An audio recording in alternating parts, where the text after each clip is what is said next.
बोलिए कृष्ण कन्हैया लाल की जय। गंगा मैया की जय। गंगा मैया के आज के दर्शन, आज की शुभ तिथि माघ मासे शुक्ल पक्षे एकादशी शनिवार विक्रम संवत 2078 तदनुसार 12 फरवरी 2022। आज एकादशी शाम को लगभग 4:30 बजे तक की है, तत्पश्चात द्वादशी।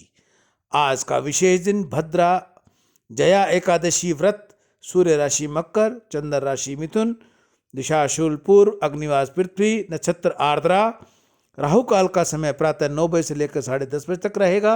अभिजीत मुहूर्त लगभग 12 बजे से लेकर 12:50। कल प्रदोष व्रत, कुंभ संक्रांति 16 फरवरी, माघ पूर्णिमा, अनवाधान, गुरु रविदास जयंती 17 फरवरी को इष्टि। बोलिए गंगा मैया की जय। नमामि गंगे हर हर गंगे। हे मेरे नाथ, मैं आपको भूलूं नहीं, ऐसा बार बार पुकारते रहिए, बार बार पुकारते रहिए। सभी सनातन को एकादशी का व्रत जरूर रखना चाहिए। अगर व्रत नहीं रखे तो कृपया आज के दिन अन्न छोड़ दें।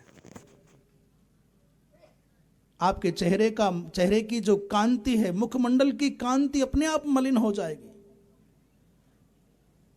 और यदि आप मैथुन करेंगे तो उससे जो संतति होगी बड़ी क्रूर होगी, बड़ी हिंसक होगी, बड़ी अनर्थ करने वाली होगी। उसका दुष्परिणाम बहुत घातक होगा और मैथुन करने का परिणाम होगा आप व्याधिग्रस्त हो जाओगे।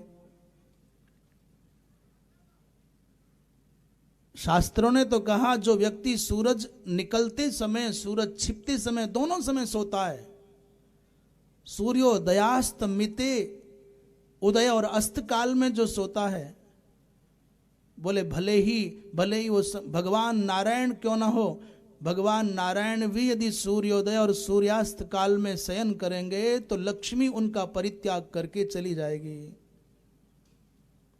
भले ही चक्रपाणी क्यों ना हो। यदि व्यक्ति को चाहिए कि वो दरिद्रता अपने घर में देखना चाहता है, ये दरिद्र होना चाहता है, तो साहब उसको फटे हुए कपड़े पहनना चाहिए, गंदे कपड़े पहनना चाहिए, जले कपड़े पहनना चाहिए। जो लोग जले हुए, कटे हुए, फटे हुए, किसी दूसरे के पहने हुए कपड़े पहनते हैं, ये दरिद्रता की पहचान है, दरिद्रता का लक्षण है। आजकल तो फैशन बन गया है।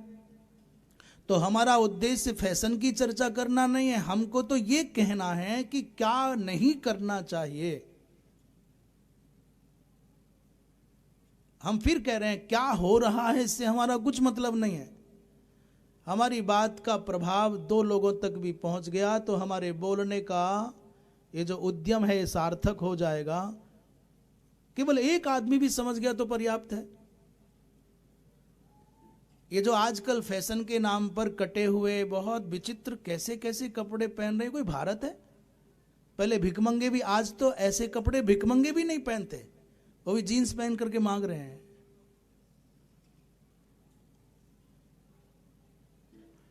फिर निवेदन करूं, कटे हुए जो कट गए हैं, अपने आप फट गए हैं, जो जले हुए हैं, जो दूसरे का पहना हुआ है और जो वस्त्र मलिन है, गंदा है, वो वस्त्र नहीं पहनना चाहिए। टूटे हुए बर्तन घर में नहीं होने चाहिए। इधर उधर फैले हुए जूते चप्पल नहीं होने चाहिए। रात्रि के झूठे बर्तन घर में नहीं होने चाहिए, जो कि अब स्थायी भाव हो गया है। खा खा करके बर्तन सब छोड़ दो, क्योंकि बाई सवेरे आएगी। भैया बाई तो सवेरे आई, पर रात्रि को तो दरिद्रता आई। रसोई पहले के लोग बहुत विचार करते थे, आजकल के लोग इन बातों में ध्यान नहीं दे रहे हैं। परंतु शास्त्र कहता है कि जिस घर में झूठे बर्तन रहते हैं, जो रसोई रात्रि को उच्छिष्ट रहती है, उस घर में नकारात्मक ऊर्जा का, हम शब्द बदल रहे हैं थोड़े से, आप संकेत में समझ लीजिए, नकारात्मक ऊर्जा का स्थायी निवास हो जाता है।